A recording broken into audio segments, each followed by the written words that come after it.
Hello everybody, this is Toys R Us, and for this special figure showcase we're going to look at the 1986 Decepticon Swindle.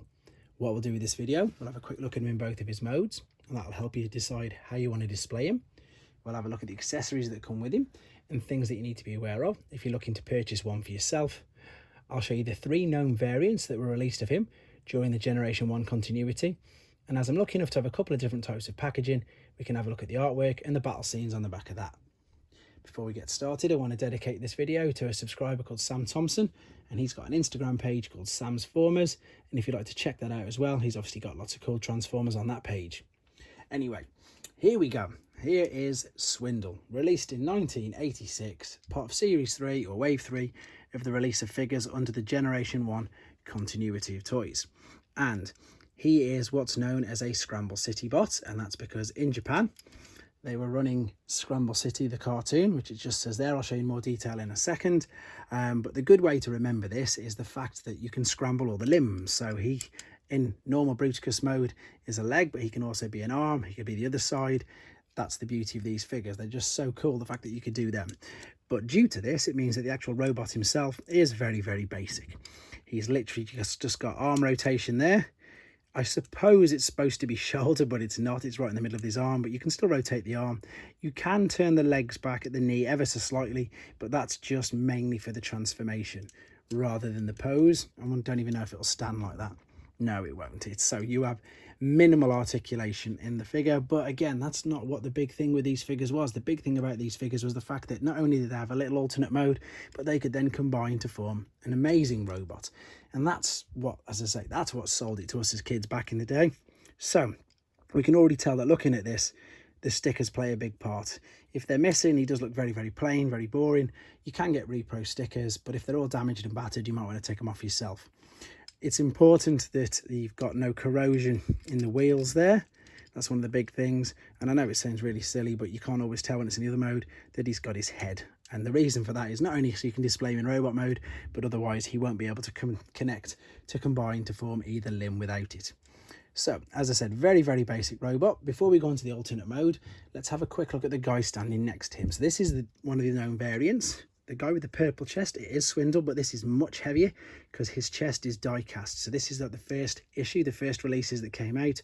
And then obviously as a cost-cutting exercise, they turn the chest plastic. So if you've got one and it's metal and it's got a purple chest, that's perfectly fine. It's a first release. It's not a KO. There's nothing wrong with it at all. There's obviously a lot less of the purple chest ones about than there are of the grey. It's just that you're lucky enough to have one of the first releases. So there's nothing wrong with that. That's really good. The accessories that come with him are, there's 2 guns, and funnily enough he can hold them both in his hands in robot modes. You've got this small gun there, and the little dowel at the bottom there is what's going to go into his hand, and then you've got the larger gun which you can attach to the Jeep, but you'll see it's got 2 dowels. You've got the really tiny one at the bottom which can go in his hand, and then the thicker bit above it is what goes into the roof of the Jeep. But you can literally, as you can see, put both of the weapons in his hands if you wanted to display like so. So that's a little cool feature that we've got there. If we have a look at his alternate mode then, which is here, and this is obviously a combat support vehicle, and I think this looks really, really good. There's quite a bit of attention to detail with this, considering it's just a very, very basic little toy.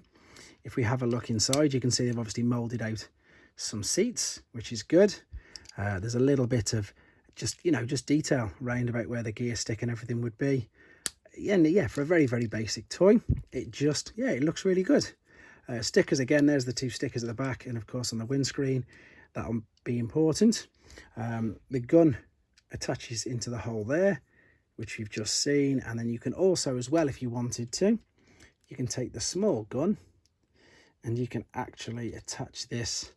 See, there's a hole on the side of the gun there. You can attach this there as well. So the good thing about this figure is in both modes you can have all of his accessories, so there's no kibble with any of it that you don't need. You can have it all together. While we're looking at the front of this, we might as well have a look at the other variant that there is. See, on the original ones there's an indentation. If I take the guns off, it should focus.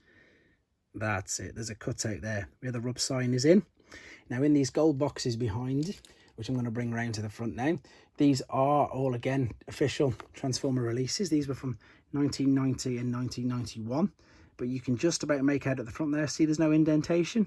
So again, if yours has no indentation and it's got a grey chest, it's totally fine. It's just a different variant that was released. So the first ones in 86 had a metal chest, then the ones later 86 and the rest up until 1990 all had the grey chest and the indentation, and then after that they had the indentation cut out.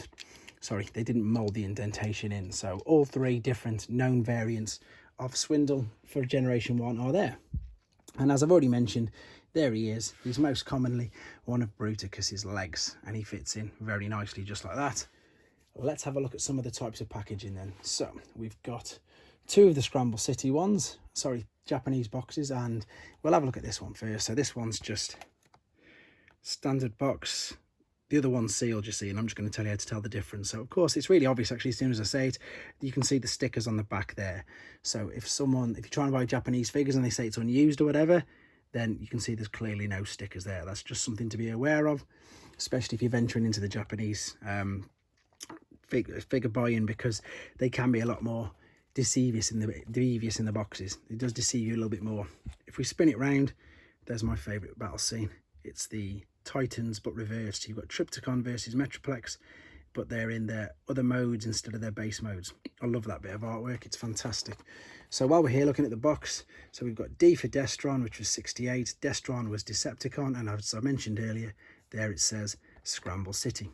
Because with some of these boxes, they'll say unused stock, or they'll say, you know, mint in seal box, and obviously you can really tell if the stickers haven't been put on. I do prefer these little boxes though, in all honesty, and I've said that quite a few times compared to these cards. Obviously with the cards, once they're taken out, there's no way you can put it back. This is the English classic version, and while I'm holding this here, I again want to thank very, very much one of my anonymous subscribers who actually sent me this. I don't know if you remember me doing the unboxing video. He sent me this. Such a nice gift. Thank him so much. And there's the lovely artwork for Swindle, but on the back we don't have too much going on, unfortunately. We've just got pictures of the transformation, pictures of the 5 Combaticons, and of course his tech spec. Now if you're thinking these two are the same, they're not, because this one is Spanish. So you can see we've got classic written there on the English version, and there we've got Combaticon and then some Spanish writing underneath. Everything else is exactly the same, just the language.